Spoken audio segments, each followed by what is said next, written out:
masa jabatan kabupaten akan sama. Kira-kira prioritas apa yang akan kita lakukan masa jabatan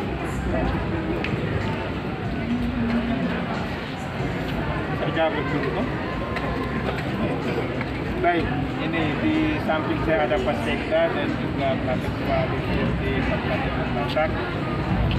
Waktu yang singkat ini kami ingin memulainya dari pembenahan birokrasi. Itu nomor satu. Karena kami meyakini bahwa birokrasi itu adalah lokomotif untuk segala aspek pelayanan publik di Lembata.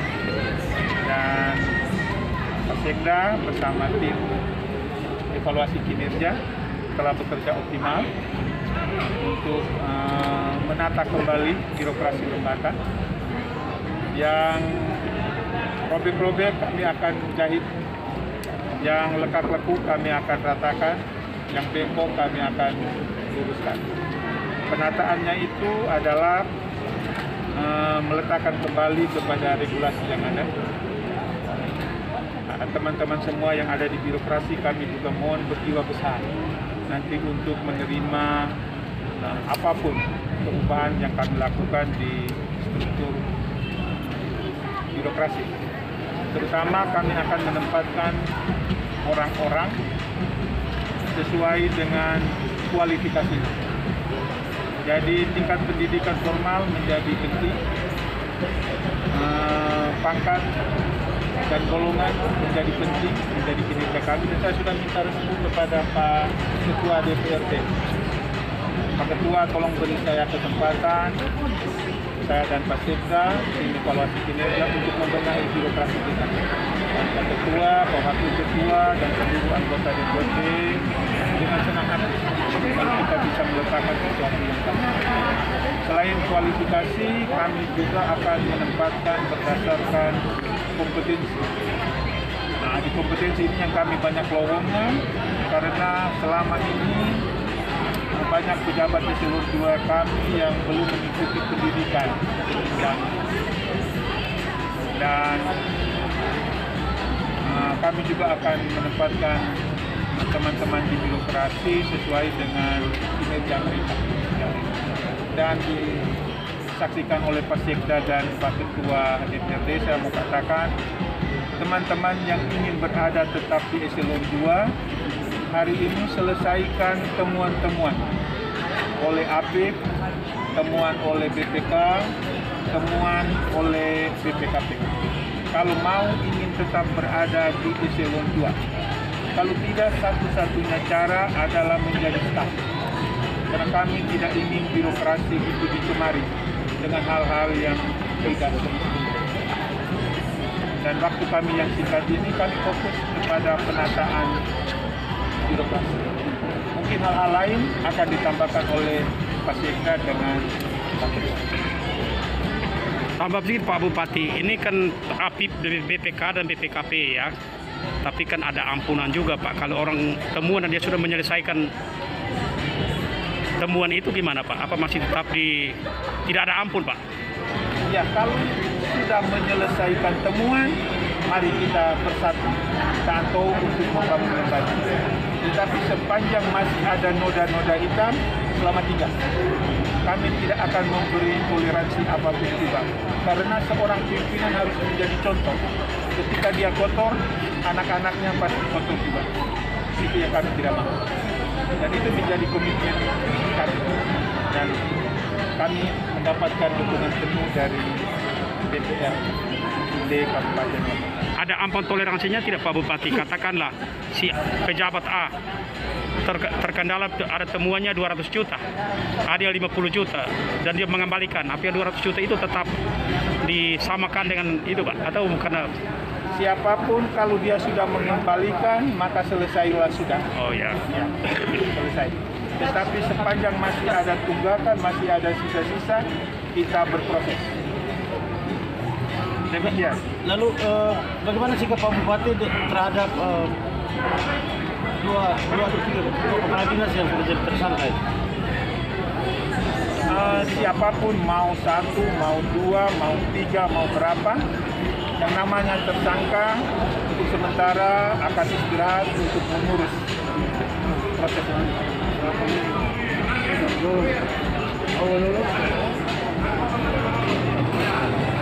Mungkin Pak Ketua,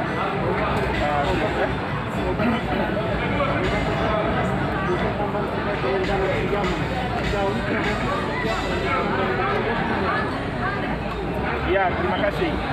Kemarin Pak Sekda dengan Pak Ketua DPRD sendiri menghadiri rapat secara langsung dengan Kementerian Keuangan, manajemen PT SMI, dengan Kementerian Dalam Negeri, ya, dan ada kesepakatan kami tentang plafon 225 miliar.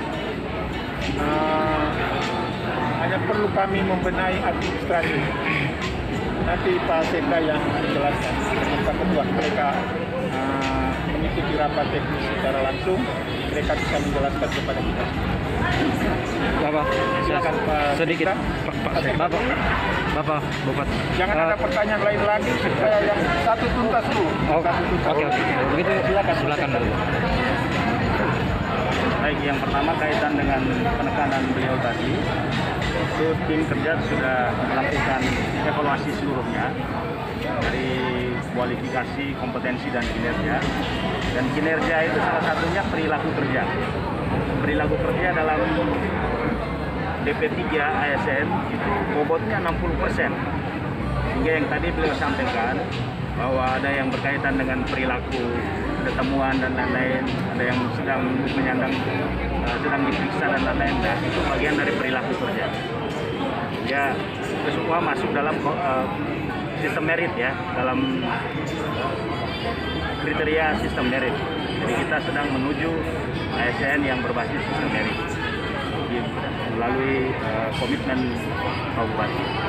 Kemudian kami juga tadi diminta Pak Bupati supaya fokus lainnya itu adalah pengembangan pertanian dan perikanan tadi. Jadi ikanisasi, sorghumisasi, kambingisasi, dan juga mungkin porangnisasi. Dan juga ada satu lagi jambu mente. Nah, ini yang kami akan terjemahkan, kami pulang konsolidasi, jabarkan mulai dari pendekatan hulu sampai ke hilirnya.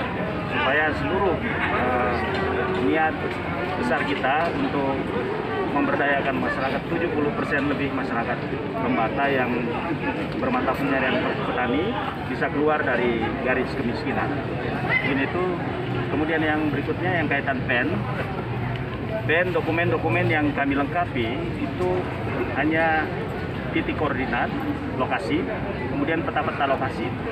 Dan tim di lapangan sudah mengambilnya, sudah berproses.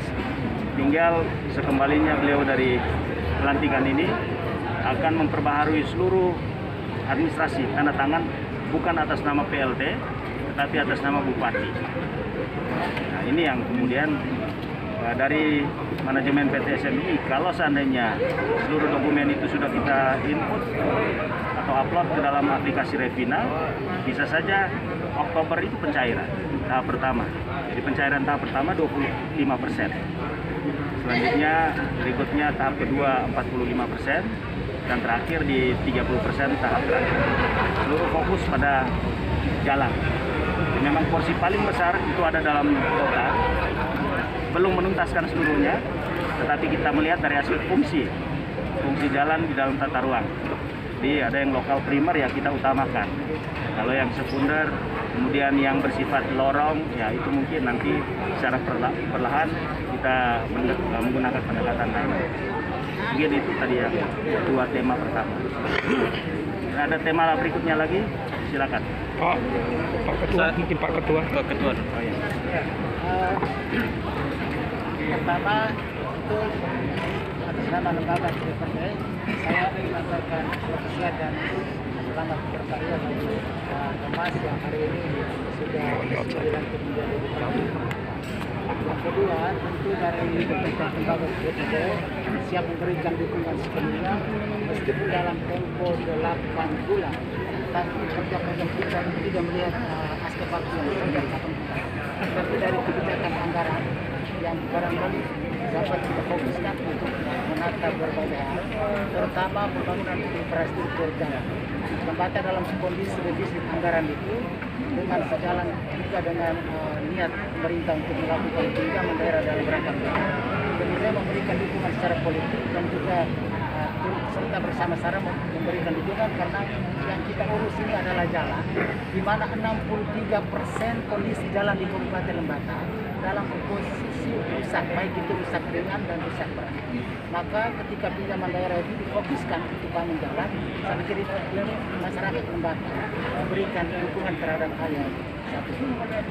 Tentu kami juga berharap supaya kurang lebih 95% PT SNI sudah memberikan warning untuk memberikan persetujuan terhadap limit 225 miliar. Tugas kita selanjutnya selain membenahi administrasi yang ada, tetapi juga barangkali kami mendorong kepada pemerintah untuk supaya menyiapkan panitia dan lain sebagainya, termasuk juga nanti pada saat proses pengadaan barang dan jasa menetapkan para pihak yang memang benar-benar bertanggung jawab untuk menghasilkan kualitas mutu yang baik dan juga tepat sasaran, sehingga pinjaman daerah ini benar-benar memberi makna bagi pembangunan di Kabupaten Lembata, terutama infrastruktur jalan. Yang kedua terkait pembenahan birokrasi, sudah itu tadi Pak Bupati sampaikan sebagai lokomotif. Berarti kalau ada bahan yang rusak, itu harus diperbaiki supaya kita lebih cepat bergerak maju. Karena itu kita dukung untuk pembenahan internal di birokrasi, hanya semata-mata mau supaya ada etos kerja yang baru untuk lebih gesit, lebih cepat untuk menggunakan waktu 8 bulan ini untuk mencapai apa yang kita harapkan bersama. Itu RPJMD Kabupaten Lembata tahun 2017-2022 itu menjadi guidance bersama seluruh masyarakat Lembata dan seluruh stakeholder untuk bersama-sama membangun Indonesia. Karena pada akhirnya indikator yang diukur apakah kita sukses atau tidak itu akan dilihat pada RPJMD. Saya pikir hanya itu cara menjaga kita, kami siap memberikan dukungan baik kebijakan anggaran dan juga dalam pelaksanaan fungsi pengawasan. Oke, sudah. Bapak, Bapak. Untuk penanganan penyintas bencana banjir bandang kemarin, Bapak, itu seperti apa? Untuk terutama untuk sekolah, beberapa sekolah yang masih rusak dan masih menggunakan tenda. Mungkin Pak Sekda, Pak Ketua DPRD dan juga Bapak bisa sedikit memberikan statement terkait ini. Ya, jadi untuk para penyintas kita mempunyai 3 lokasi di Sesa, Potu, dan Tanah Merah. Di masing-masing lokasi itu disertai dengan fasilitas umum, ya, fasilitas publik untuk pelayanan pendidikan, kesehatan, beribadah dan sebagainya. Walaupun hari ini belum tuntas, diharapkan tanggal 30 November itu masyarakat kita bisa masuk di sejumlah 700 kakak, ya. Tapi fasilitas pendidikan sekarang memang masih menggunakan tenda-tenda darurat. Dan kita minta teman-teman di dinas untuk fokus sehingga proses pendidikan tidak boleh terhenti walaupun dengan menggunakan fasilitas apapun.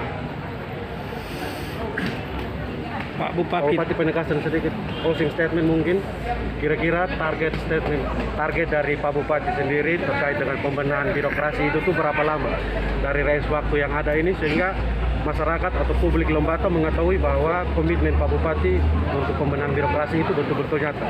Kira-kira berapa lama? Kita akan melakukan secara bertahap.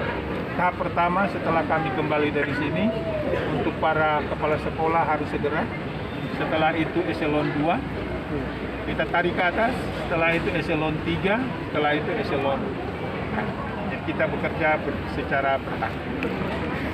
Sebelum akhir tahun semuanya sudah terisi secara baik. Dengan demikian, roda pelayanan publik ke depan bisa berjalan secara optimal. Pak Bupati, tadi kan pinjaman tadi semata-mata untuk jalan. Pada program utama tadi kan pariwisata sebagai lokomotif, Pak. Ini untuk menunjang yang tadi lokomotif pembangunan pariwisata itu gimana, Pak? Jalan ini? Ya, dengan infrastruktur jalan yang baik, objek-objek wisata akan tumbuh dengan sendirinya. Dan kami fokus pada objek wisata alam dan budaya. Karena itu, sentuhan-sentuhan infrastruktur jalan ini akan menghubungkan objek-objek wisata itu. Lamalera, Pasar Barter Wulandoni, dan juga sentra-sentra produksi kami. Karena di gunung itu kami kaya dengan sumber daya alam, tetapi bagaimana mobilitas orang dan sumber daya alam itu terkendala karena infrastruktur. Pak Bupati, satu lagi. Ini terkait dengan rumah jabatan ini. Selama ini kan Pak PLT menempati rumah jabatan wakil bupati ini. Nah, ini kan sudah resmi dilantik menjadi bupati, sementara rumah jabatan bupati sendiri tidak ada. Ini kira-kira nanti bupati menginap, tinggalnya di mana nih? Ya, saya tetap berada di rumah jabatan wakil bupati. Karena rumah jabatan bupati untuk merenovasinya itu butuh anggaran yang sangat besar, tidak kecil.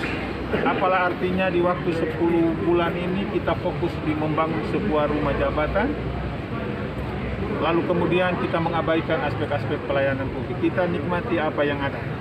Sementara kita juga sudah punya rumah jabatan yang baru sedang dibangun. Ya, nanti siapa jadi bupati periode berikut dia tinggal di rumah yang mewah.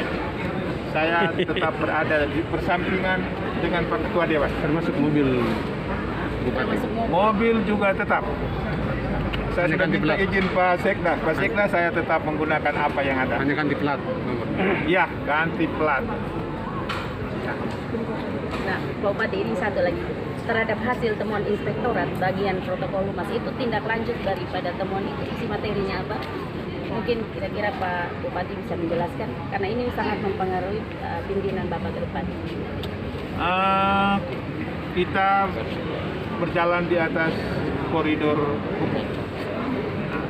Sepanjang temuan-temuan itu bisa diselesaikan, mari selesaikan. Ini yang mengurus ini, kita urus ini anak pelawatan semua. Yang bisa diselesaikan, selesaikan. Tidak bisa diselesaikan, silakan berurusan dengan aparat penegak hukum. Itu saja. Dan ingat, siapapun yang terlibat dengan aparat penegak hukum, sayangilah istri, sayangi suami, sayangi anak-anak, sayangi cucu. Tidak ada gunanya itu. Tidak ada gunanya menyalahgunakan uang untuk kemudian yang korban adalah keluarga. Mari sejauh bisa selesaikan secepatnya. Oke, sudah? Siap, Mas. Ya, Pak Asep. Baik. Terima kasih. Terima kasih untuk dukungan pers untuk Lembata.